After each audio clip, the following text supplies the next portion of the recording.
या मुक्तादिरू, पूरी कुदरत रखने वाला, जो सुबह उठने के बाद बकसरत या मुक्तादिरू का विर्द किया करे या कम से कम 20 मरतबा इसको पढ़ लिया करे तो इंशाल्लाह उस दिन के तमाम काम आसान हो जाएंगे। जो कोई या मुक्तादिरों को पढ़े इंशाल्लाह उसके तमाम दुश्मन जो हैं वो मगलूब हो जाएंगे। जो कोई इस नाम को तवज्जो के साथ पढ़ता रहे इंशाल्लाह इसकी गफलत दूर हो जाए। जो शख्स हकीकतन मजलूम हो वो महीने की आखिरी रात में अंधेरे कमरे में नंगी ज़मीन पर 2 रकात नमाज पढ़े और दूसरी रकत के आखिरी सजदे में अल मुक्तादिरु शदीदुल कवियुल काहिरु पढ़कर ज़ालिम के ख़िलाफ़ दुआ करे, इंशाअल्लाह कबूल होगी। अल मुक्तादिरु शदीदुल कवियुल काहिरु, ये चार्ट है या मुक्तादिरु विर्द करने के लिए दिनों का, किस दिन में कितनी मिकदार में इसको पढ़ना चाहिए।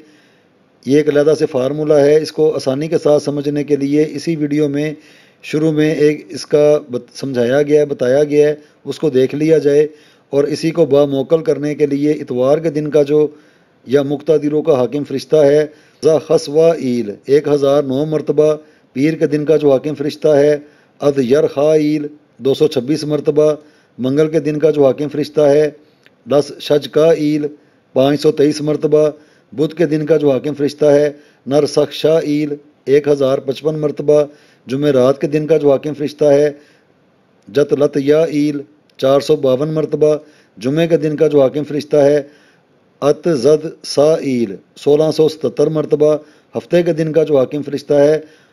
हक नख ला ईल 705 मरतबा।